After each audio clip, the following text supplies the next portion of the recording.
વ્યક્તિ જે બચ્યો છે તે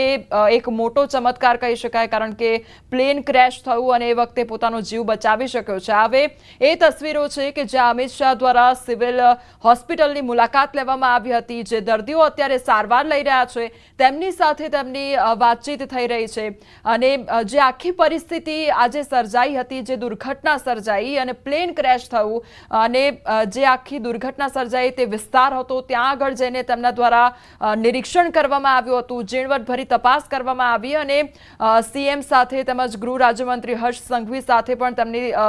વાતચીત થઈ હતી અને હવે તેઓ સિવિલ હોસ્પિટલ પણ પહોંચ્યા હતા। ત્યાંથી પણ તેઓ રવાના થઈ ચૂક્યા છે, પરંતુ આ સિવિલ હોસ્પિટલની એ તસવીરો કે જ્યારે મુલાકાત દરમિયાન તે દર્દીઓ સાથે વાતચીત કરવામાં આવી હતી, તસવીરો પરથી સંધ્યા એવું લાગી રહ્યું છે કે જે બીજે મેડિકલ હોસ્ટેલ કે જ્યાં આગળ પ્લેન ક્રેશ થયું હતું, આ બાળકો જેવા જોવા મળી રહ્યા છે। એટલે કદાચ એ હોસ્ટેલના પણ આ જે યુવકો છે તે હોઈ શકે છે અને તમામ એ દર્દીઓ સાથે વાતચીત અમિત શાહ દ્વારા કરવામાં આવી છે। આ એ તસવીરો સામે આવી છે કે જ્યાં એ મુસાફરોનું જે દુઃખ છે, જે પીડા છે તે મુસાફરો અનુભવી રહ્યા છે, તેને ક્યાંક ઓછી કરવાનો પ્રયાસ કેન્દ્રીય ગૃહમંત્રી અમિત શાહ દ્વારા કરવામાં આવી રહ્યો હોય તેવી તસવીર આજે આ જોવા મળી રહી છે। કારણ કે એ કેટલું દુઃખ અનુભવી રહ્યા હશે,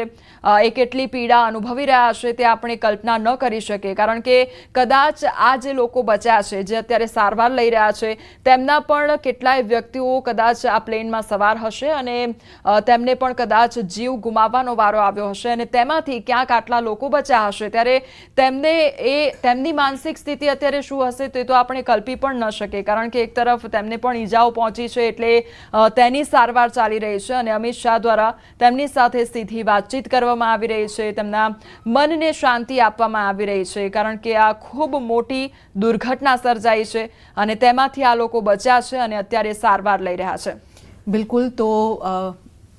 રિએક્શન્સ પણ આવી રહ્યા છે, શ્રદ્ધાંજલિ અર્પણ કરી રહ્યા છે લોકો, ગંગા ઘાટ પર પણ આરતી સમયે પણ શ્રદ્ધાંજલિ આપવામાં આવી છે મૃતકોને। અહીં અમિત શાહ પણ પહોંચ્યા અને દરેક જે ઘાયલો છે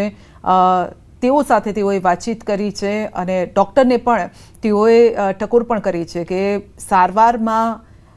સ્વસ્થ થવામાં દર્દીને કોઈ પણ તકલીફ ન પડે તેનું ધ્યાન આપજો। નામ પૂછીને પછી તેમની સાથે વાતચીત કરી છે અને આ એક કનેક્શન બનાવવાનો પણ પ્રયત્ન છે। અહીંયા આપ જોઈ શકો છો, જ્યારે તમે વ્યક્તિને પહેલાં પૂછો કે શું નામ છે તમારું, ત્યારે એક સીધું કનેક્શન તમારું થઈ જતું હોય છે અને ત્યારબાદ તેમની સાથે વાતચીત કરી છે કે તમે ક્યાં હતા એ સમયે, કઈ રીતે તમે દુર્ઘટનામાં ઈજાગ્રસ્ત થયા, તમામ વાતો કરી છે અને આ જે હાવભાવ પણ જોવા મળી રહ્યા છે, ખભા પર હાથ મૂકીને અને તેમને એક સહારો આપવાનો પ્રયત્ન થઈ રહ્યો છે, કારણ કે જે રીતે આપે પણ કીધું કે કદાચ આમાંથી કોઈ તેમના પરિવારજનો નહીં હોય અને તેવા લોકોને જરૂર છે। તો આવતીકાલે પીએમ નરેન્દ્ર મોદી આવી રહ્યા છે। જી હા, આવતીકાલે પીએમ નરેન્દ્ર મોદી આવશે અમદાવાદ અને તેઓ સિવિલ હોસ્પિટલની મુલાકાત લેશે। ઘટના સ્થળની પણ